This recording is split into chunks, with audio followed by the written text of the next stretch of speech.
கண்களை மூடி நம்ம ஜெபிப்போம். ஆண்டவருடைய வார்த்தைக்காக. பரலோக பிதாவே, இந்த நாளில் எங்கள் சபை கூடி வர செய்த தயவுக்காக நன்றி செலுத்துகிறோம். எங்கள் மத்தியிலே நீங்கள் இருக்கிறதற்காக நன்றி. நீங்கள் இருக்கிறதை உணர்ந்தவர்களாய் நாங்கள் இந்த நாளில் பேசவும் வார்த்தையை கேட்கவும் எங்களுக்கு அனுக்கிரகம் பண்ணுங்கள். பரிசுத்த ஆவியினால் எங்கள் யாவரையும் நிரப்புங்க. இதற்கு விரோதமாய் கிரியை செய்கிற பொல்லாத பிசாசின் கிரியைகளை இயேசு கிறிஸ்துவின் நாமத்தினால் நாங்கள் யாவரும் ஒருமனப்பட்டு கட்டுகிறோம். தேவனே, வல்லமையாக இறங்கி கிரியை செய்யுங்கப்பா. இயேசுவின் நாமத்தில் ஜெபிக்கிறோம் பிதாவே, ஆமென். இந்த நாளில் நம்ம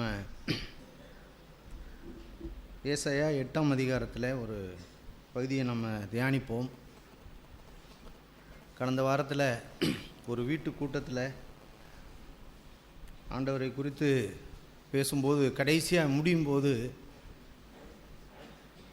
ஒவ்வொரு மனுஷனும் மனுஷியும் நாம் இளைப்பாறுதல் உள்ளவர்களாய் சமாதானம் உள்ளவர்களாய் இருக்க வேண்டும் அப்படின்னு ஆண்டவர் அந்த காரியத்தில் பேசும்போது எனக்கு ரொம்ப வெளிச்சமாக இருந்தது. இங்கே உட்கார்ந்திருக்கிற நாம் யாவருக்கும் இளைப்பாறுதல் வேண்டும். இளைப்பாறுதலும் சமாதானமும் நம்ம எல்லாருக்கும் வேண்டும். அந்த பகுதியை ஆண்டவர் பேசும்போது ஒரு பெரிய எனக்கு ஒரு உற்சாகம் வந்தது. ஆண்டவரே, இந்த பூமியின் நாட்களில் நாங்கள் எதை சம்பாதிக்கலையோ, எப்படி படித்து பெரியாள் ஆகிறோமோ ஆகலையோ, எங்களுக்கு எது இருக்கு இல்லையோ, ஆனால் இளைப்பாறுதலும் சமாதானமும் எங்களுக்கு வேண்டும் ஆண்டவரே. அந்த ஒரு வாழ்க்கை நம்ம யாவருக்கும் ஆண்டவர் வைத்திருக்கிறார். அதற்காக தான் நம்ம எல்லாரையும் அழைத்திருக்கிறார். ஆகையினால் அப்படிப்பட்ட ஒரு விசுவாசத்தோடு நீங்கள் சபை கூடுதலில் எப்பொழுதும் கலந்து கொள்ளணும். இந்த நாளிலும் கூட நீங்கள் அப்படி கலந்து கொள்ளும்போது ஆண்டவர் நம்மோடு பேசி நமக்கு இன்றைக்கி என்ன தேவையோ அதை அவர் பேசுவார். இங்கே ஏசாயா தீர்க்கதரிசன புஸ்தகம் 8ஆம் அதிகாரம் நான் வைத்திருக்கிற பைபிளில் முதல்ல படிக்கிறேன், அப்புறமா புது மொழிபெயர்ப்பில் படிக்க நம்ம கேட்போம். ஏசாயா சொல்கிறாரு, கர்த்தருடைய கரம் என்மேல் அமர்ந்து, வசனம் சொன்னோன்னா 11, 12, 13 வசனங்கள்.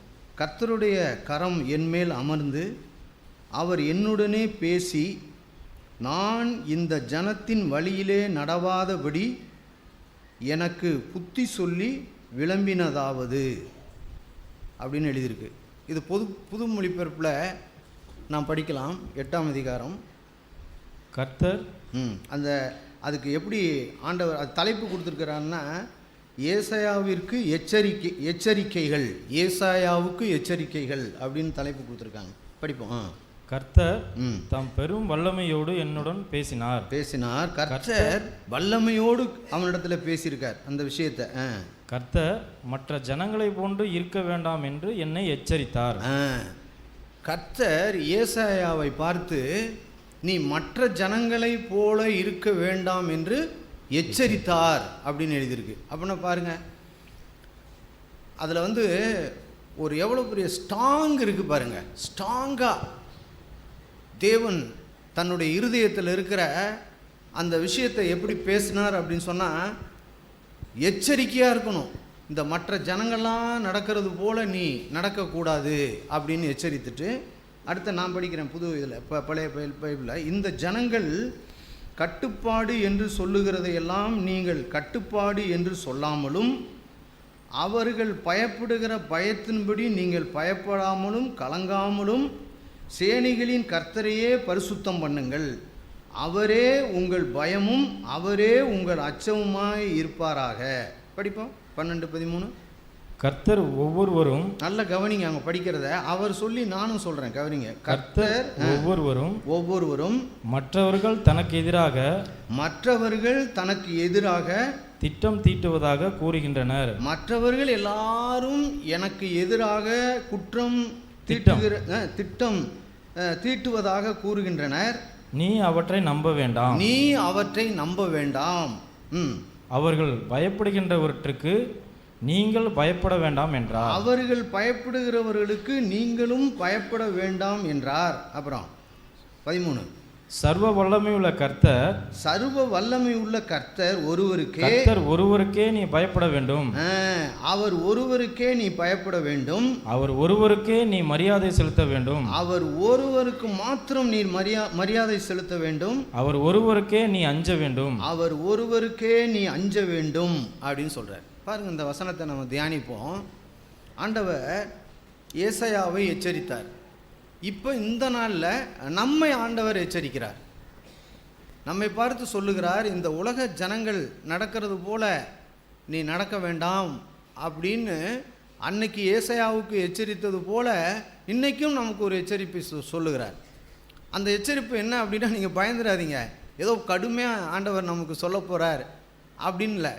இந்த விஷயத்தை தியானித்து பார்க்கும்போது எனக்கு ரொம்ப ஆச்சரியமாக இருந்தது, வெளிப்பாடாக இருந்தது. இதில் என்ன, நாம் அடுத்த 2வது வசனத்தில் அதில் கட்டுப்பாடுன்னு இருக்குல்ல, இது புது மொழிபெயர்ப்பில் இருக்கிறத பாருங்கள். என்ன எழுதியிருக்கு? கர்த்தர் ஒவ்வொருவரும் மற்றவர்கள் தனக்கு எதிராக திட்டம் தீட்டுவதாக கூறுகின்றனர் அப்படின்னு எழுதியிருக்கு. அப்படின்னா தேவனுடைய பிள்ளைகளாகிய நமக்கு விரோதமாய் யாரும் குற்றம் அல்லது திட்டம் தீட்டி நமக்கு விரோதமாக யாரும் எழும்ப முடியாது அப்படின்னு கர்த்தர் சொல்கிறார். புரியுதா உங்களுக்கு நான் சொல்கிறது? நம்ம எல்லாருக்கும் ஒரு பயம் இருக்குது, ஒரு பயம் நமக்குள்ளே இருக்குது. நமக்கு எதிராக ஏதாவது நடந்துருமோ, ஏதாவது நடக்கக்கூடுமோ, இன்றைக்கு இல்லைன்னா நாளைக்கு நடந்துருமோ, என் பிள்ளை திடீர்னு செத்துருவானோ, அல்லது எனக்கு திடீர்னு வியாதி வந்து ஏதாவது ஒன்று நடந்துருமோ, அல்லது எனக்கு விரோதமாய் மற்ற ஜனங்கள் ஏதாவது எனக்கு செய்து விடுவார்களோ. அநேகருக்கு அப்படி இருக்கும். இந்த பில்லி சூனியன்னு சொல்கிறாங்கல்ல, செய்வனை செய்து விடுவார்களோ, அல்லது ஏதோ ஒன்று நடந்துருமோ, அல்லது நமக்கு விரோதமாக ஏதாவது போய் ஏதாவது ஒரு கோயிலில் போய் மண்ணவாரி எரிஞ்சிட்டு வந்திருப்பாங்களோ அப்படின்னு நமக்கு ஏதாவது ஒன்று நடக்கும்போது நம்ம அப்படி நினைக்க ஆரம்பிப்போம். அதை தான் இங்கே ஆண்டவர் சொல்கிறார், நீ வந்து அவர்கள் அப்படி சொல்லுகிறதை நீ நம்ப வேண்டாம். உனக்கு விரோதமாக இப்படி ஒருத்தவங்க செஞ்சிட்டாங்கன்னு யாராவது ஒருத்தர் சொன்னாக்க அதை என்ன செய்யக்கூடாதான்? நம்ப வேண்டாம் அப்படின்னு சொல்கிறாரு. உனக்கு இப்படி ஒரு மாதிரி உனக்கு ஒரு சூழ்நிலை உருவாயிருச்சுல, ஏதோ ஒரு வயிற்று வலிக்கிற மாதிரி இருக்குது, அல்லது ஏதோ ஒன்று நடக்கிற மாதிரி இல்லை அப்படின்னா உனக்கு ஏதோ ஒரு கட்டி வந்துட்டு அல்லது ஏதோ ஒன்று அப்படின்னு எதையாவது ஒருத்தர் யாரும் சொன்னால் அதை நீ என்ன செய்ய வேண்டாம்? நம்ப வேண்டாம், நீ அதை நம்பக்கூடாது அப்படின்னு சொல்லிட்டு அவர்கள் ஒருவருக்கு ஒருவர் அப்படி தான் திட்டம் தீட்டி ஏதோ ஒன்று செஞ்சுக்கிட்டு இருக்காங்க. அதை நீ நம்பி அவர்கள் இருக்கிறது போல, அவர்கள் பயப்படுகிறது போல நீ பயப்பட வேண்டாம் அப்படின்னு சொல்கிறார். நான் சொல்ல புரியுதா உங்களுக்கு? அவங்க பயப்படுவாங்க, ஆனால் நீ பயப்படக்கூடாது. நீ யாருக்கு பயப்படணும்னா சர்வ வல்லமை உள்ள கர்த்தர் ஒருவருக்கே நீ பயப்பட வேண்டும் அப்படின்னு சொல்கிறார். எது ஈஸி யோசிச்சு பாருங்க. இப்போ உலகத்தில் நமக்கு ஏதோ ஒன்று யாரோ செஞ்சிருவாங்களோ அல்லது ஏதோ நடந்துருமோ அப்படின்னு சொல்லுகிற விஷயத்துக்கு நாம் பயப்படுகிறது ஈஸியா, கர்த்தர் ஒருவருக்கே பயப்படுகிறது ஈஸியா? சொல்லுங்க பார்ப்போம். கர்த்தர் ஒருவருக்கே நாம் பயப்படுகிறது தான் ரொம்ப ரொம்ப ஈஸியானது. ஏன்னா கர்த்தருக்கு நாம் பயந்து அவருக்கு நம்ம அஞ்சி நடந்துட்டோம் அப்படின்னு சொன்ன அந்த வசனம் என்ன சொல்லுது பாருங்க. 8ஆம் அதிகாரத்தில் வாஸ்தமே நம்ப வேண்டாம் அப்படின்னு சொல்லிட்டு, சர்வ வல்லமையுள்ள கர்த்தர் ஒருவருக்கே நீ பயப்பட வேண்டும், அவர் ஒருவருக்கே நீ மரியாதை செலுத்த வேண்டும், அவர் ஒருவருக்கே நீ அஞ்ச வேண்டும் அப்படின்னு சொல்லிட்டு 14வது வசனமா, கர்த்தரை மதித்து அவரை பரிசுத்தமானவர் என்று எண்ணுவாயானால், அவருக்கு பயப்படுவாயானால் அவரே உனக்கேற்ற பாதுகாப்பான இடமாய் இருப்பார் அப்படின்னு சொல்லப்பட்டிருக்கு. நீங்கள் நம்ம கர்த்தருக்கு பயந்துட்டோம் அப்படின்னு சொன்னால், அவருக்கு அஞ்சி நடந்துட்டோம்னா அவர் நமக்கு பாதுகாப்பாக நம்மை பாதுகாக்கிறவராக இருப்பாராம். இப்போ நான் சொன்ன புரியுதா அவங்களுக்கு? எது ஈஸி நமக்கு? நான் என்னுடைய தனிப்பட்ட வாழ்க்கையில் நான் கர்த்தருக்கு மாத்திரம் நான் பயப்பட வேண்டும். கர்த்தருக்கு மாத்திரம். அதில் என்ன எனக்கு முக்கியமாக நம்ம இப்போ பேச போகிற சத்தியம் என்னென்னா, அந்த வார்த்தையில் அவர் ஒருவருக்கே நீ மரியாதை செலுத்த வேண்டும் அப்படின்னு எழுதியிருக்கு. அவர் ஒருவருக்கே மரியாதை செலுத்த வேண்டும். இந்த நம்ம வச்சிருக்க பைபிள் அந்த வார்த்தை எப்படி எழுதியிருக்கு பாருங்க. 14ஆம் வசனத்தில் வாசிக்கிறேன். அவர் உங்களுக்கு பரிசுத்த ஸ்தலமாய் இருப்பார் அப்படின்னு எழுதியிருக்கு. அவர் உங்களுக்கு பரிசுத்த ஸ்தலமாய் இருப்பார் அப்படின்னா, ஒரு பரிசுத்த ஸ்தலம் ஒன்று இருக்குது அப்படின்னா, இப்போ இப்படி சொல்லலாம். உதாரணமாக, இங்கே ஒரு கோடீஸ்வரர் இருக்கார், ஒரு பெரிய கோடீஸ்வரன் இருக்கார் இந்த ஊரில். அவர் இப்போ என்ன செய்கிறார் அப்படின்னா, நான் கோடீஸ்வரனாக இருக்கிறேன், உனக்கு ஒரு பைசா கூட உன்கிட்ட பணம் கிடையாது, இப்போ நீ என்ன செய்ய, நீ என்னோட சேர்ந்துக்க, என்னோடு என் பக்கத்தில் நீ வந்துரு இப்போ, அல்லது எனக்கு பிள்ளையா எனக்கு வந்துரு அப்படின்னு அந்த கோடீஸ்வரன் நம்மளை கூப்பிட்டு நம்மளை பிள்ளையா சேர்த்துக்கிட்டாருன்னா, இப்போ எனக்கு என்ன பேர் வந்துடும்? கோடீஸ்வரன் எனக்கு பேர் வந்துடும். நான் ஒத்த நயா பைசா இல்லாதவன், ஒரு மதிப்பும் மரியாதையும் இல்லாதவன். எந்த சூழ்நிலையிலையும் நீங்களும் நானும் இந்த உலகத்தின் மனிதருடைய பார்வையில் ஒரு வெட்டுக்கிளியை போல, ஒரு புழுவை போல இருக்கிறோம். ஆனால் தேவனுடைய பார்வையில் நம்ம எல்லாரையும் எப்படி மாத்துறாராம்? நான் சர்வ வல்லமை உள்ள கர்த்தர் அப்படின்னு சொல்றார். இது புதிய ஏற்பாட்டில் நீங்கள் பார்த்தீங்கன்னா, அங்கே கொரிந்தியரில் 2 கொரிந்தியர் 6ஆம் அதிகாரம் கடைசி வசனத்தில் எழுதியிருக்கு, சர்வ வல்லமை உள்ள கர்த்தர் அப்படின்னு அந்த ஒரு இடத்துல தான் வந்திருக்கான். அந்த சர்வ வல்லமை உள்ள கர்த்தருக்கு நீங்களும் நானும் இப்போ உடன் பங்காளிகளாய் நம்ம மாறுறோம், அல்லது அவருடைய பிள்ளைகளாய் நம்ம மாறுறோம். இது நம்ம இருதயத்தில் நாம் இதை சிந்திக்கும் போது, தியானிக்கும் போது, இதை கேட்கும்போது, இந்த உலகத்தின் பார்வையில் நான் எப்படி வேணாலும் இருக்கலாம், ஆனால் என் தேவனுடைய பார்வையில் இங்கே ஆண்டவர் சொல்கிறாரு அந்த வார்த்தையில், அவர் உங்களுக்கு பரிசுத்த ஸ்தலமாக இருப்பார் அப்படின்னா, அந்த இன்னைக்கு காலையில் அந்த துதி வேலையில் கேட்டோமே, பாடல் வேலையில், அவர் நமக்கு தயவலன் குருவிக்கு இடம் அப்படின்னு கேட்டோம்னா, அதுபோல் நமக்கு ஒரு அற்புதமான ஒரு வாசஸ்தலத்தை ஏற்படுத்தி அவர் அந்த பரிசுத்த ஸ்தலத்திலே வாசம் பண்ணி அவர் அங்கே நாமும் அவரோடு கூட இருக்கும்படிக்கு அவர் செய்வார் அப்படின்னு இந்த வார்த்தை. ஆகிலும் இஸ்ரவேலில் 2 கோத்திரத்திற்கும் அப்படின்னு அதுக்கு மேலே ஆரம்பிக்கிறார்.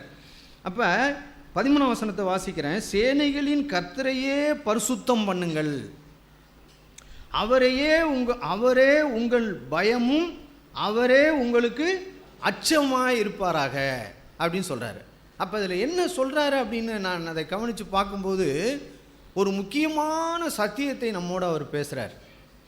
எப்பா, நான் உன்னை தெரிந்து கொண்டு உன்னை நான் அழைச்சி சபையில் வச்சுருக்கேன், ஆனால் நீ இந்த சபையில் இருக்கும்போது நீ என்னைய மதிக்கணும் அப்படின்னு சொல்கிறார். என்ன செய்யணும்? நீ என்னைய மதிக்கணும் அப்படின்னா, இப்போ பாருங்கள் பிள்ளைகள்லாம் நீங்கள் கவனிங்க, சிறு பிள்ளைகள்லாம், உங்கள் அப்பா அம்மா சொல்கிறதுக்கு நீங்கள் கீழ்ப்படிஞ்சிட்டிங்கன்னா அதுக்கு பேர் என்ன?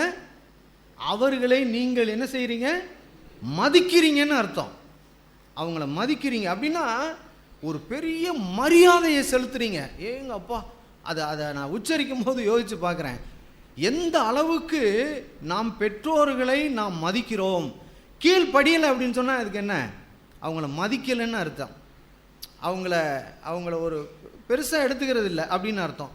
அப்போ அது போலவே நம்ம ஆண்டவர் என்ன சொல்கிறாருன்னா, நீ என்னை மதிக்கணும்ப்பா, நீ என்னை மதிக்கணும், நீ என்னைய பரிசுத்தம் பண்ணணும். இந்த வார்த்தையில் சொல்கிற போகிற சேனைகளின் கர்த்தரையே பரிசுத்தம் பண்ணுங்கள் அப்படின்னா, நீங்கள் தேவனை மதிக்கும் போது ஒரு கூடுதலாக ஒன்று நடக்குது. அது என்ன அப்படின்னா, அவரை நாம் பரிசுத்தம் பண்ணுகிறோம் அப்படின்னு எழுதியிருக்கு.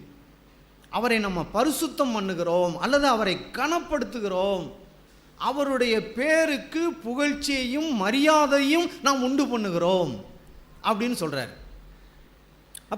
இப்போ நம்ம யோசிச்சு பார்ப்போம், நம்முடைய தனிப்பட்ட வாழ்க்கையில் இப்படி நாம் இயேசுவை அல்லது தேவனை நான் மதித்திருக்கிறேனா, அவருக்கு ஏற்ற மரியாதையை நான் செலுத்தியிருக்கிறேனா, அவருக்கு நான் அஞ்சி நடந்திருக்கிறேனா அப்படின்னு நம்ம சீர்தூக்கி பார்த்தோம் அப்படின்னு சொன்னால், நம்ம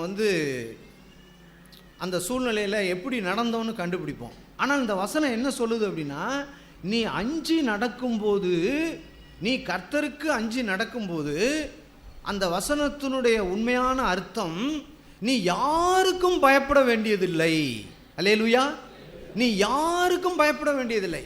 இந்த உலகமே 1-2 நம்ம வீட்டுக்கு முன்னாடி நின்று நம்மளை கொல்லணும் அல்லது ஏதோ ஒன்று செய்யணும் அப்படின்னு எத்தனை பேர் தண்டு வந்தாலும் நம்ம என்ன செய்ய வேண்டியதில்லை, பயப்பட வேண்டியதில்லை அப்படின்னு தான் இந்த வசனம் சொல்லுது. அவர் சொல்கிறார்ல, கர்த்தர் 12ஆம் வசனம், கர்த்தர் ஒவ்வொருவரும் மற்றவர்கள் தனக்கு எதிராய் திட்டம் தீட்டுவதாக கூறினார்கள். கர்த்தர் இந்த விஷயத்தை சொல்கிறாரு. இப்படியெல்லாம் சொல்கிறாங்க, நீ அவற்றை என்ன பண்ண வேண்டாம், நம்ப வேண்டாம். ஏன் அப்படின்னா, அவர்கள் உனக்கு விரோதமாய் ஒன்றுமே செய்ய முடியாது. நான் உனக்கு பாதுகாப்பாய் இருக்கிறேன். நீ எதற்கும் பயப்பட வேண்டாம். உனக்கு பாதுகாப்பாய் இருக்கிறவரை நீ மதித்து விடு, அவருக்கு அஞ்சி விடு, அவருக்கு பயப்படு, அவர் சொல்லுகிறதற்கு நீ கீழ்ப்படிந்து நடந்து விடு அப்படின்னு அந்த விஷயத்தை சொல்லுவதற்கு தான் இங்கே ஆண்டவர் இப்படி பேசுகிறார். அதனால் இந்த நாள் காலையில் நம்ம ஒவ்வொருத்தரும் உணர்வோம், ஆண்டவரே, என்னுடைய தனிப்பட்ட வாழ்க்கையிலே நான் அஞ்ச வேண்டியவர், பயப்பட வேண்டியவர் ஒருவர் இருக்கிறார் அப்படின்னு சொன்னால் அது என் தேவன் ஒருவர் தான்.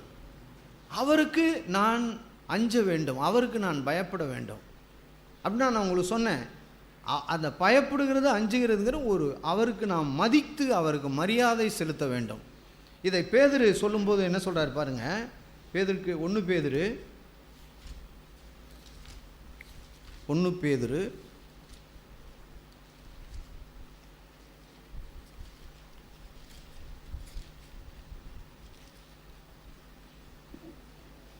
3ஆம் அதிகாரம் 13ஆம் வசனத்தை வாசித்து அப்புறம் மேலே நம்ம படிக்கலாம். 13ஆம் வசனத்தில் வாசிக்கிறோம், நீங்கள் நன்மையை பின்பற்றுகிறவர்களானால் உங்களுக்கு தீமை செய்கிறவன் யார்?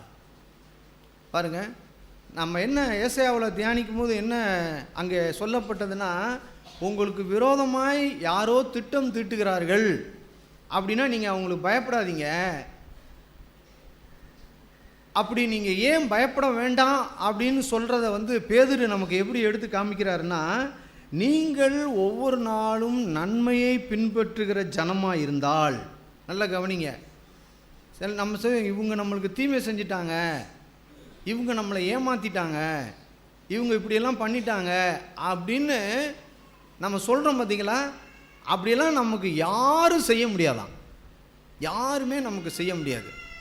ஒருத்தர் ஒருவேளை நம்மள்கிட்ட ஒரு பணத்தையோ ஏமாற்றிட்டோம், அல்லது நம்முடைய சொத்தை கொஞ்சம் வஞ்சித்து எடுத்துக்கிட்டோம், அல்லது ஏதோ நம்ம வாழ்க்கையில் ஒன்று நடந்துட்டோம், அல்லது நான் கொடுத்தேன் அப்படின்னு நம்ம கேட்கும்போது நீங்கள் எனக்கு கொடுக்கலன்னு சொல்லட்டும், எதுவுமே அது நடக்கட்டும். ஆனால் அதையே ஆண்டவர் என்ன சொல்கிறார் அப்படின்னு சொன்னால், ஆண்டவருடைய வார்த்தையில், நீங்கள் கர்த்தரை பின்பற்றுகிற ஜனமாக இருந்தால் உங்களுக்கு தீமை செய்கிறவன் யார்? அது எல்லாம் தீமையாக இருக்கலாம், அந்த தீமையை தேவன் நன்மையாய் மாற்றுகிறவர். ஒருத்தர் நம்ம ஏமாற்றிட்டாங்களா, ஒரு பணத்தை ஏமாற்றிட்டாங்களா அப்படின்னு சொன்னால், அது ஒரு 50,000 இருக்கலாம், லட்சமாக இருக்கலாம், அல்லது எவ்வளோ குறைச்ச பணமோ ஏதோ ஒன்று வச்சுங்க, அந்த பணத்தை ஆண்டவர் நமக்கு திருப்பி கொடுக்க வல்லவராக இருக்கிறார். ஆமென். அதை தான் இங்கே என்ன சொல்கிறாருன்னா, நீ அஞ்சுகிறவர், நீ பயப்பட வேண்டியவர் ஒருத்தர் இருக்கார். என்னை அவன் ஏமாற்றிட்டான், எனக்கு அவன் தீமை செஞ்சிட்டான் அப்படின்னு நீங்கள் யாரையும் என்ன செய்யக்கூடாது அப்படின்னா, பதில் பேசக்கூடாது அப்படின்னு சொல்கிறார். அதை தான் இங்கே ஆண்டவர் சொன்னார், என்னை மதிக்கணும், என்னை நீங்கள் மதிங்கள்னு சொன்னார். என்ன சொல்கிறாரு பாருங்கள், இப்போ வாசிப்போம், 8ஆம் வசனத்திலேருந்து வாசிப்போம். 3:8, மேலும் நீங்கள் எல்லாரும் ஒருமனப்பட்டவர்களும் இரக்கம் உள்ளவர்களும் சகோதர சிநேகம் உள்ளவர்களும் மன உருக்கம் உள்ளவர்களும் இணக்கம் உள்ளவர்களுமாயிருந்து. நம்ம மதிக்கிறது, கர்த்தருக்கு அஞ்ச வேண்டியது என்னன்னு இப்போ நான் படிக்கிறேன் உங்களுக்கு. இருந்து தீமைக்கு தீமையும் உதாசீனத்திற்கு உதாசனத்தையும் சரிகட்டாமல் அதற்கு பதிலாக நீங்கள் ஆசீர்வாதத்தை சுதந்திரித்து கொள்ளும்படி அழைக்கப்பட்டு இருக்கிறவர்கள் என்று அறிந்து ஆசீர்வதியுங்கள் அப்படின்னு சொல்றாரு. இப்போ பாருங்க, ஒருத்தர் 50,000 ஏமாத்திட்டார். இப்போ இந்த வசனத்தின்படி ஆண்டவர் என்ன சொல்றாரு? நீங்க அவரை ஆசீர்வதிங்கள்ங்கிறாரு. முடியுமா? யோசிச்சு பாருங்க, முடியுமா? நம்ம மனசு முடியுமா? எப்படியும் நமக்கு அந்த காரியங்களை நம்மளால் பொறுத்து கொள்ள முடியாது. அது அப்படியே நமக்கு எனக்கு அவர் தீமை செஞ்சிட்டார், 50,000 என்னை ஏமாத்திட்டார், எனக்கு அவர் தீமை செஞ்சிட்டார் அப்படின்னு நம்ம நினைப்போம். ஆண்டவர் என்ன சொல்றாருன்னா, அவன் உனக்கு தீமை செய்யலை, நன்மையை செய்திருக்கிறான் அப்படின்னு சொல்றார். இயேசு கிறிஸ்து சொல்றாரு, அவரை குறித்து சொல்லப்பட்டிருக்குது, அவர் தன் ஜீவனையே நமக்கு கொடுத்தார் அப்படின்னு எழுதியிருக்கு. நம்ம எல்லாரும் பாவம் செய்து கெட்டு போனோம், எல்லாரும் கெட்டவர்கள், நமக்கு விடிமோசமே கிடையாது. இப்போ நம்ம யாரை ஏமாத்திட்டோம் அப்படின்னா, நம்மை உண்டாக்கின தேவனையே ஏமாத்திட்டோம், அவரையே ஏமாத்திட்டோம், அவருக்கு விரோதமாய் பாவம் செய்து ஏமாத்திட்டோம். நீங்கள் இப்படி நடக்கணும்னு நமக்கு சொல்லி கொடுத்தாரு, அதை மீறி பாவம் செய்து தேவனே ஏமாத்திட்டோம். இப்போ பாருங்க, அந்த கடனை அவர் நமக்கு மன்னிக்கிறார். நான் சொல்ல புரியுதா உங்களுக்கு? அந்த கடனை நமக்கு மன்னிக்கிறார். அப்ப இந்த 50,000 காட்டிலும், அல்லது நமக்கு யாரோ ஒருத்தர் ஏதோ ஒரு சிறு விஷயங்கள், நான் சொன்னது போல ஏதோ ஒன்று நடந்து நமக்கு செய்த அந்த தீமை, அந்த தீமையை காட்டிலும் நம்ம எவ்வளோ கோடான கோடி தீமையை செய்திருக்கிறோம். நம்மை உண்டாக்கின நம்முடைய சர்வ உள்ளமே கர்த்தருக்கு நாம் தீமையை உண்டாக்கியிருக்கிறோம். ஆனால் அப்படிப்பட்ட தீமையை நாம் செய்த நமக்கு அவர் என்ன செய்கிறார்? தம்முடைய சொந்த குமாரனையே நமக்கு கொடுத்து நம்முடைய எல்லா கடன்களையும் அவர் மன்னிக்கிறார். நீ கொடுக்க வேண்டாம்ப்பா அப்படின்னு அவர் மன்னிக்கிறார். அப்படின்னா நம்ம செஞ்ச சின்ன காரியத்துக்கே நம்ம எப்படி இருக்கோம் அப்படின்னு யோசிச்சு பாருங்க. இதை நம்ம சத்தியத்தை அறிந்தாதான், எனக்கு யார் என்ன செஞ்சாலும் எனக்கு ஒன்றுமே இல்லை, யாரும் தீமை செய்ய முடியாது. என்னை குறித்து சபையில் யாராவது ஒருத்தர் தவறாக பேசிட்டாங்க, அல்லது இந்த சகோதரிகளுக்குள்ளே யாரோ ஒருத்தர் ஏதோ ஒன்று சொல்லிட்டாங்க, சகோதரிக்குள்ளே, அதெல்லாம் எதுவுமே செய்ய முடியாது, ஒன்றும் நடக்காது அப்படின்னு தான் இந்த அர்த்தம். அதனால தான் இங்கே என்ன சொல்கிறாருன்னா, தீமைக்கு தீமையை உதாசீனத்திற்கு உதாசனத்தையும் சரிகட்டாமல் அதற்கு பதிலாக நீங்களும் நானும் யாரா ஆசீர்வாதத்தை சுதந்திரித்து கொள்ளுகிறவர்கள். எந்த ஆசீர்வாதத்தை? மன்னிப்பு என்கிற ஆசீர்வாதத்தை சுதந்திரிக்கிறவர்கள். இங்கே உட்கார்ந்திருக்கிற எல்லாருமே மன்னிப்பு, நமக்கு வெளியேறப்பட்ட அந்த இரத்தத்தினால் நம்முடைய பாவங்களை எல்லாம் கழுவி சுத்திகரிக்கக்கூடிய, ரட்சிக்கக்கூடிய, பாவத்திலிருந்து நம்மை விடுவிக்கக்கூடிய ஆசீர்வாதத்தை நீங்கள் சுதந்திரிக்கிற போறபடினால் நீங்கள் மற்றவர்களை ஆசீர்வதிங்கள்னு சொல்றாரு. எங்கப்பா, இதை நான் பார்க்கும்போது, தியானிக்கும் போது எனக்கு அது ஒரு உற்சாகம், ஒரு பயமும் இருக்குதுல. ஒரு பயம், பவுல் சொல்றது போல உள்ளே பயமும் அப்படின்னு சொல்லுவார் ஒரு இடத்துல. உள்ளே பயமும் அப்படின்னு சொல்லுவார். அப்படின்னா அது போல உள்ளே பயமும் இருக்கிறது. இப்படிப்பட்ட ஒரு வாழ்க்கைக்கு நான் வர வேண்டுமே, எனக்கு தீமை செய்தவர்களுக்கு நான் தீமை செய்யாமல், நான் அங்கே அவர்களை மன்னித்து அவர்களை ஏற்றுக்கொண்டு அவர்களுக்காக நான் ஜெபிக்கிறவனாய், மலைப்பிரசங்கத்தில் நாம் கேட்டது போல சத்துருக்களை சிநேகியுங்கள், சபிக்கிறவர்களை ஆசீர்வதிங்கள் சொல்றது போல நான் செய்யணுமே. ஏன் அப்படின்னு சொன்னால், நான் ஆசீர்வாதத்தை சுதந்திரித்து கொள்ளும்படி அழைக்கப்பட்டிருக்கிறபடினால் அப்படின்னு எழுதியிருக்கு. அப்படின்னா ஒரு பெரிய ஒரு சொத்துக்கு நீங்களும் நானும் உரிமையாளர்களாய் மாறப்போகிறோம்னு அர்த்தம். எப்படிங்க? ஒரு பெரிய சொத்துக்கு நீங்களும் நானும் உரிமையாளர்களாய் மாறப்போகிறோம். அதுக்கு தான் நம்ம அழைக்கப்பட்டிருக்கிறோம், அதுக்கு தான் நம்ம கடந்து போயிட்டு இருக்கிறோம். இப்போ அப்படி போகும்போது அந்த கிறிஸ்டியான் அப்படிங்கிற புஸ்தகம் அதில் படிச்சிங்கன்னா தெரியும், போயிட்டு இருக்கையில் எத்தனை ப்ராப்ளம் ஏற்படுது. படிச்சிருக்கீங்களா? எத்தனை ப்ராப்ளம் ஏற்படுது. அப்போ அந்த ப்ராப்ளத்தில் அவர் மட்டும் அப்படியே பின்வாங்கி இருந்தாருன்னா என்ன நடந்திருக்கும் யோசிச்சு பாருங்க. இந்த ஆசீர்வாதத்தை சுதந்திரித்திருக்க முடியுமா? முடியாது. பின்வாங்காமல் எல்லாவற்றையும் எதிர்நீச்சல் போட்டு யாரை மன்னிக்கணும், யாரை நேசிக்கணும், அவருக்கு விரோதமாக யாரெல்லாம் என்னென்ன தீங்கு செஞ்சாங்களோ எல்லாத்தையும் அவர் மன்னிச்சு மன்னிச்சு மறந்து மறந்து மறந்து அவங்கள ஆசீர்வதிச்சுட்டு அப்படியே அவர் போய்கிட்டே இருக்கார். கடைசியாக போய் அந்த ஆசீர்வாதத்தை அவர் என்ன செய்கிறாரு? சுதந்திரிக்கிறார். உங்களை ஏமாற்றக்கூடாதுங்கிறதுக்காக நான் சத்தியத்தை பேசுகிறேன் உங்கள்கிட்ட. நீங்கள் யாரும் இங்கே இருக்கிற யாரும் ஏமாந்து போகக்கூடாது. ஏதோ சபை கூடினாங்க, எல்லா இடத்துலையும் மற்ற இடங்கள்லாம் நிறையா கிறிஸ்தவ சபைகள்லாம் கூடுது, அதுபோல் நம்மளும் ஒரு சபை கூடணும். அங்கே ஒரு பிரதர் இருந்தார், வார வாரம் பேசினார், பாடினாங்க, கேட்டோம் அப்படின்னு கடைசியாக நீங்கள் கேட்டு முடிச்சுவிட்டு கடைசியாக உங்களுக்கு கிடைக்க வேண்டிய அந்த ஆசீர்வாதத்தை நீங்கள் சுதந்திரிக்காமல் போனீங்கன்னா அது எவ்வளோ பெரிய பரிதாபம் தெரியுமா அருமையான சகோதரனே சகோதரி. ஆகையினால தான் பாரத்தோடு நான் உங்களுக்கு சொல்கிறேன், ஆசீர்வாதத்தை சுதந்திரிக்கிறதற்கு அழைக்கப்பட்டவர்கள் நம்ம. அல்லேலூயா, அழைக்கப்பட்டவர்கள்.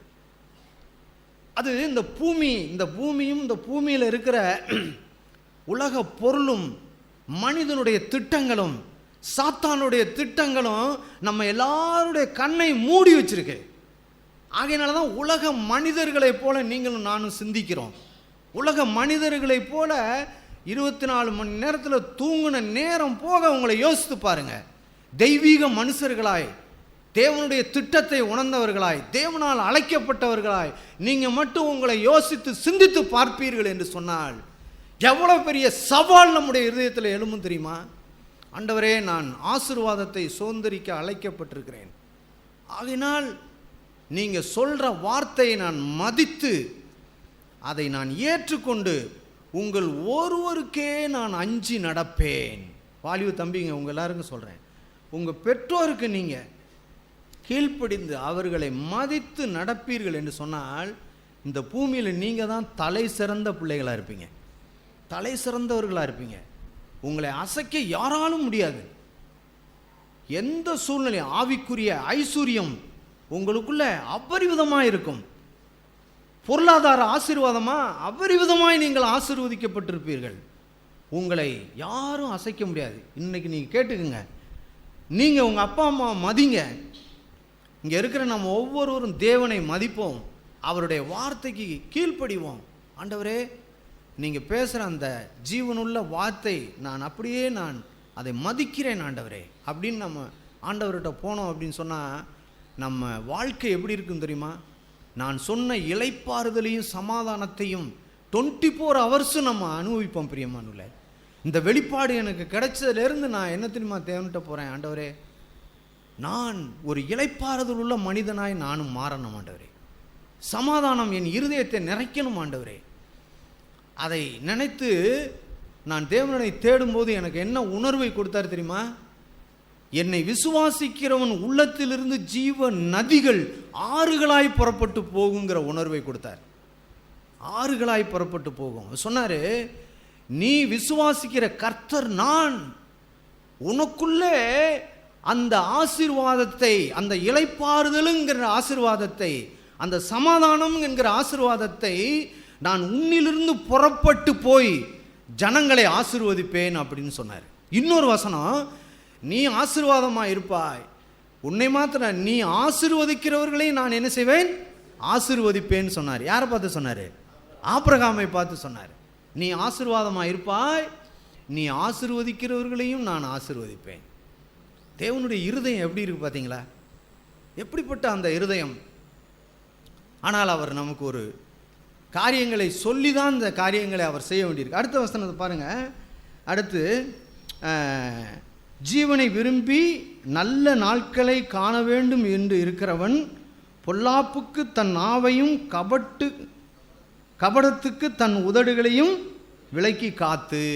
இதை பார்த்தேன். இது புது மொழிபெயர்ப்பில் பாருங்கள், அந்த ஒரு வசனத்தை மட்டும் படிங்க.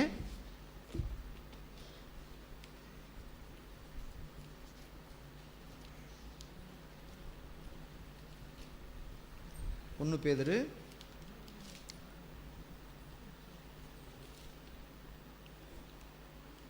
3ஆம் அதிகாரம் 10ஆம் வசனம்.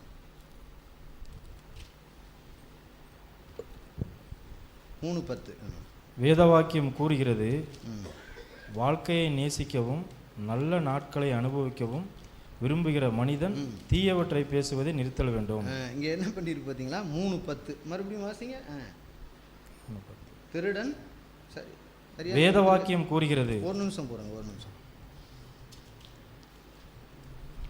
தாள் சின்னதாக இருக்கு. 3:10 இப்போ வாசிங்க. வேதவாக்கியம் கூறுகிறது, வாழ்க்கையை நேசிக்கவும் வாழ்க்கையை நேசிக்கவும் நல்ல நாட்களை அனுபவிக்கவும். நல்லா கவனிங்க.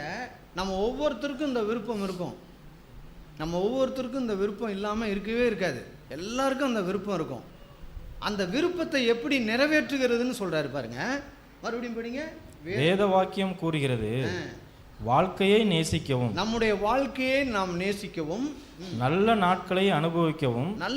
நான் இந்த பூமியில உயிரோடு இருக்கிற நாளெல்லாம் நான் என்னுடைய வாழ்க்கையை நான் நல்லா அனுபவிக்கவும் எல்லா விதத்திலும் நான் சிறந்து இருக்கவும் நல்ல நாட்களையும் அனுபவிக்கவும் விரும்புகிற மனிதன் தீயவற்றை பேசுவதை நிறுத்தல் வேண்டும். தீயவற்றை பேசுவதை நிறுத்த வேண்டும்.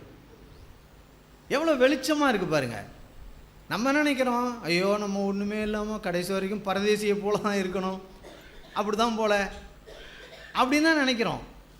அப்படி கிடையாது. நம்ம ஆண்டவர் இந்த பூமியில நான் உயிரோடு இருக்கும் நாளெல்லாம்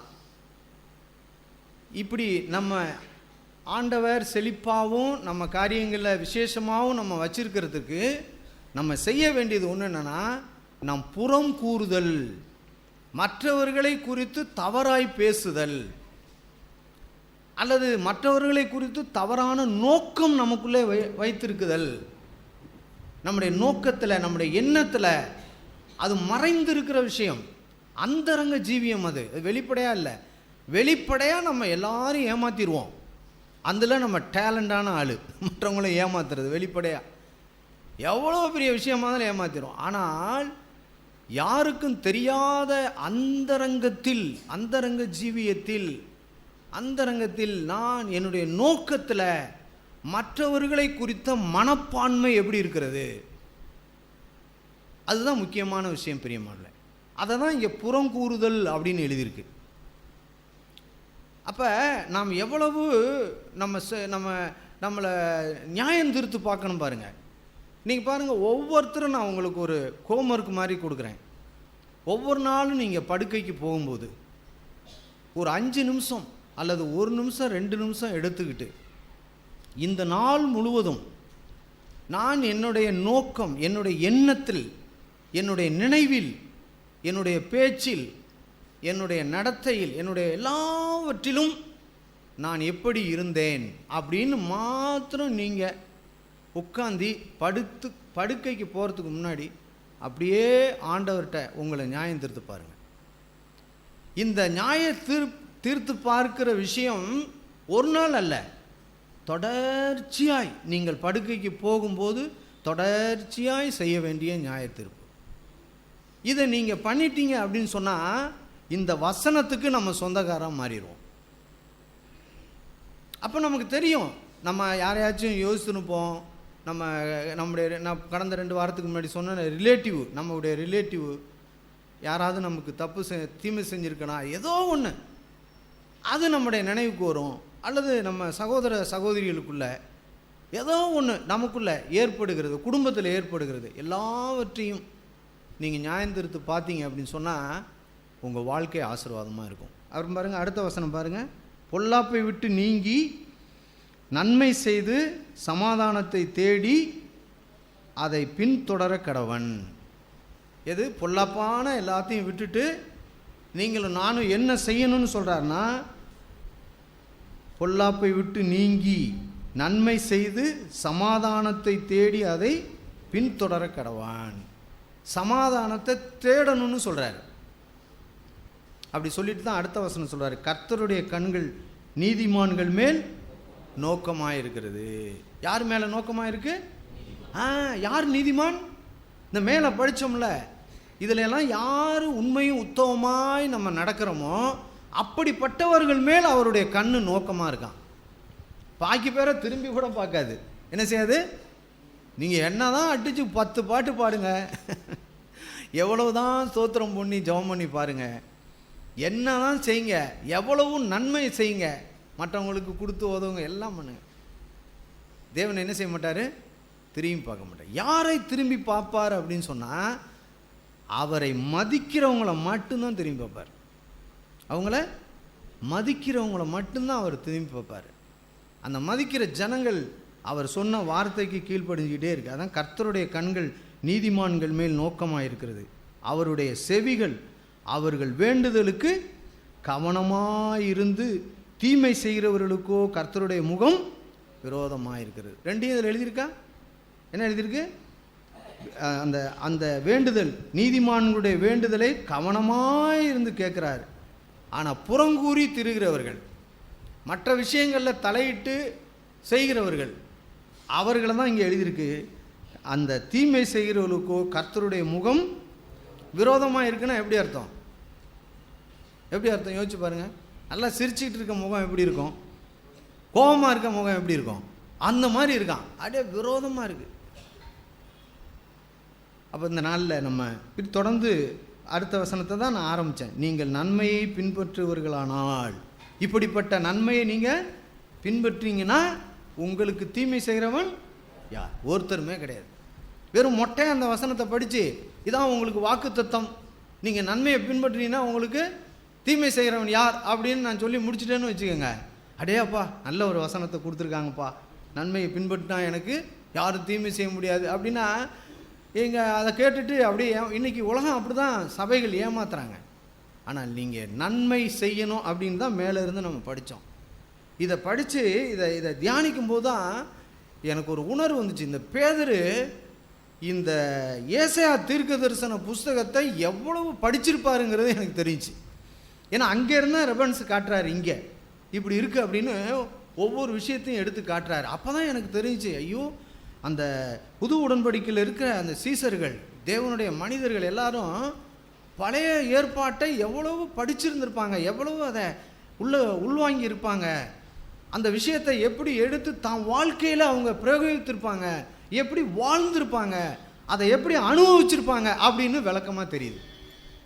இப்போ இந்த நாளில் நம்ம பழைய ஏற்பாட்டை கூட நீங்கள் பார்க்க வேணாம், புது உடன்படிக்கையில் ஆண்டவர் நமக்கு கொடுத்துருக்கிற இந்த காரியங்களை எல்லாம் உங்கள் மனதில் நீங்கள் எடுத்து, ஆண்டவரே இந்த வேத வார்த்தை இப்படி இருக்குதுப்பா, நான் உங்களை மதிக்க போகிறேன் ஆண்டவரே, இனிமேல் உங்களுக்கு நான் அஞ்சாமல் இருக்க மாட்டேன் அப்படின்னு இப்போ தெரிஞ்சா உங்களுக்கு பயப்படுறது அஞ்சுறதுன்னா ஏதோ அருவாளை வச்சுக்கிட்டு ஆண்டவர் நிற்கிறாருன்னு நினைக்க வேண்டாம். அவருக்கு நான் பயப்படுறேன் அப்படின்னா, இன்னும் உங்களுக்கு உதாரணமாக சொல்கிறேன், உங்கள் அப்பா அம்மா சொல்கிறதுக்கு நீங்கள் மதித்து கீழ்ப்படிஞ்சிட்டீங்கன்னு சொன்னால் அதுதான் நீங்கள் யாருக்கு பயப்படுறீங்கன்னு அர்த்தம். ஆமாம், அதுதான். அதை பாருங்கள், நான் ஒரு வசனம் சொல்லி உங்களுக்கு முடிக்கிறேன். சவுல் உடைய சம்பவத்தை நம்ம படிச்சிருக்கோம் சாமுவேலின் புஸ்தகத்தில். பாருங்கள்,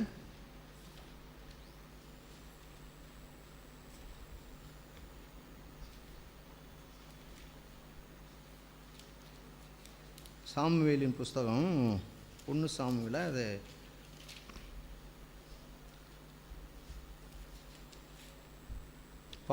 சவுல் கீழ்ப்படியாமல் போகும்போது ஆண்டவர் அவனுக்கு சொல்லுகிற அந்த வார்த்தை,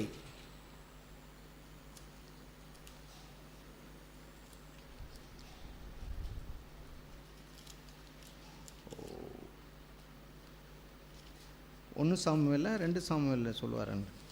1 சாமுவேல் தான் நினைக்கிறேன். 15 படிங்க.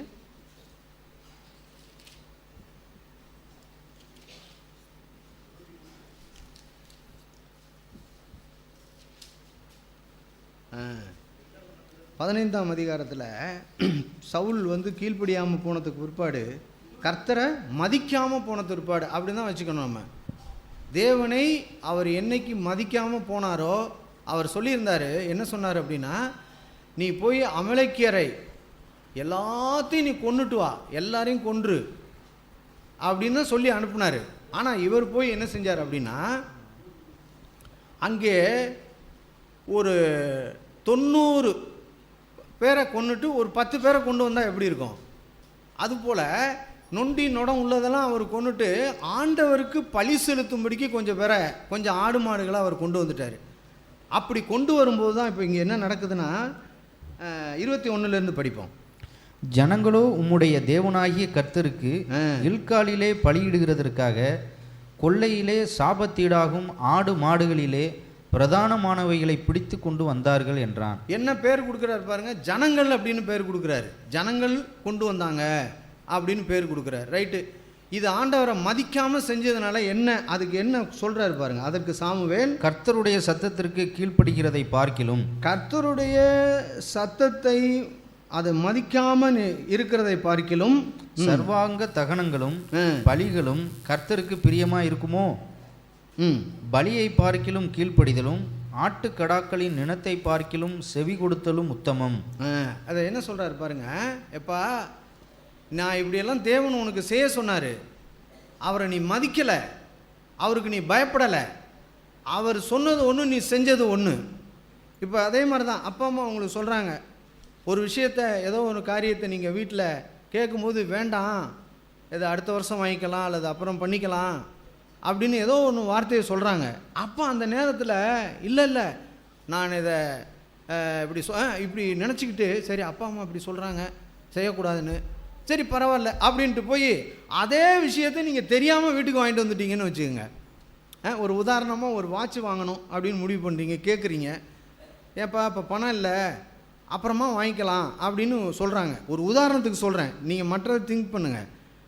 அப்போ நீங்கள் அப்பா அம்மா வேண்டான்ட்டாங்க, ரைட்டு நம்ம போய் ஒரு 2000 ரூபா கடனை வாங்கி ஒரு வாட்ச் வாங்கிட்டு வந்துடுவோம் அப்படின்னு வீட்டுக்கு வாங்கிட்டு வந்துட்டீங்க. இப்போ அப்பா உங்களை பார்க்குறாரு, திடீர்னு கையில் வாட்ச் கட்டியிருக்கீங்க. என்னடா அது அப்படின்னா, ஒன்றும் இல்லைப்பா, போனேன் என் ஃப்ரெண்டு வாங்கி கொடுத்தான். எப்படி வாங்கினது? கடன் வாங்கி வாங்கினது. அதை எப்படி சொல்கிறான் பாருங்க, என் ஃப்ரெண்டு வாங்கி கொடுத்தான், என் ஃப்ரெண்டு வாங்கி கொடுத்தா. ஏன்னா அப்பா அம்மா ஏற்கனவே வேண்டான்னு சொல்லியிருக்காங்க. அதே போல தான் நீ எல்லாரையும் கொல்லணும்னு ஆண்டவர் சொன்னார். இப்போ ஜனங்கள் அப்படி விரும்பினாங்க, அதனால கொஞ்சம் ஆட்டு மாட்டை நான் கொண்டு வந்துட்டேன். ஜனங்கள் அது ஃப்ரெண்டு வாங்கி கொடுத்தான், ஃப்ரெண்டு செஞ்சான் அப்படின்ற மாதிரி நம்ம பேச ஆரம்பிப்போம். அதை தான் இங்கே அவர் பேசுகிறாரு. இப்படி பேசணுன்னே அவர் சொல்கிறாரு, அப்பா கர்த்தருக்கு செவி கொடுப்பதும் கீழ்ப்படிவதே உத்தமம் அப்படின்னு சொல்கிறாரு. சொல்லிவிட்டு இப்போ தான் முக்கியமான வசனத்தை படிக்க போகிறோம் பாருங்கள். 23ஆம் வசனத்தில் அந்த கர்த்தரை மதிக்காமல் இருக்கிற வாழ்க்கை எப்படிப்பட்ட வாழ்க்கைன்னு சொல்கிறாரு பாருங்கள். இரண்டகம் பண்ணுதல், முதல்ல இரண்டகம் பண்ணுதல், பில்லி சூனிய பாவத்திற்கும், பில்லி சூனியம், அதாவது பில்லி சூனியம் வச்சுட்டோம்னு சொல்லுவாங்கல்ல, நான் முதல்ல சொன்னேன்னே, அந்த மாதிரி பாவத்துக்கு கர்த்தரை மதிக்காம இருக்கிறதுக்கு சமம்னு சொல்றாரு. சொல்லுங்க படிங்க. முரட்டாட்டம் பண்ணுதல் அவபக்திக்கும் விக்கிரக ஆராதனைக்கும் சரியா இருக்கிறது. என்னென்ன சொல்றாரு? இரண்டகம் பண்ணுதல், பில்லி சூனியம், முரட்டாட்டம் பண்ணுதல், அவபக்தி, விக்கிரக ஆராதனைக்கு சமமா இருக்கு. எல்லாரும் இந்த நாளில் நம்ம ஒரு முடிவுக்கு வருவோம். ஆண்டவரே, உம்முடைய வார்த்தை எங்கள் வாழ்க்கையில் எப்போதும் ஜொலிக்கணும் அப்படின்னு சொன்னால், அந்த வார்த்தையின் மூலம் எனக்கு இளைப்பாறுதலும் ஒரு சமாதானமும் என் வாழ்க்கையை நிரப்பணும்னு சொன்னால், நான் உங்களை மதிப்பேன். சொல்லுங்கள், நான் உங்களை மதிப்பேன். யாரை? என்ன இவ்வளோ பேர் உட்காந்து சத்தத்தே காணா? கர்த்தரையே நான் மதிப்பேன். சொல்லுங்கள், வாலிப தம்பிங்கெல்லாம் சொல்லுங்கள், வாயத்தோடு சொல்லுங்கள் வேமா. ஆமாம், இன்றைக்கி நீங்கள் சொல்லிட்டீங்க தேவ சமூகத்தில். இனி ஒவ்வொரையும் நூலை போல் நீங்கள் கவனிக்கணும். என்ன செய்யணும்? நூலை போல் கவனிக்கணும். ஒரு நூல் தவறிட்டாலும் போச்சு, ஆகா நான் மதிக்காமல் போயிட்டேனே அப்படின்னா பயப்பட வேணாம். நூல் தவறுனாலும் பரவாயில்ல, இல்லை ஒரு வரி கவரை போல் நீங்கள் தவறுனாலும் பரவாயில்ல. ஆண்டவரே, உங்களுடைய வார்த்தைக்கு நான் மறுபடியும் வந்துடுறேன்ப்பா, உண்மை மதிக்கிறேன்ப்பா அப்படின்னு நீங்கள் வந்துட்டீங்கன்னா, அப்பா பாருங்கள், இந்த கெட்ட குமாரன் கதையை கேட்டோமே, அவனை கெட்ட குமாரன்னு சொல்லக்கூடாதுன்னு சொன்னாங்க. நல்ல குமாரன் என்ன செஞ்சான்? எல்லாத்தையும் எடுத்துகிட்டு போய் அழிச்சிட்டான்.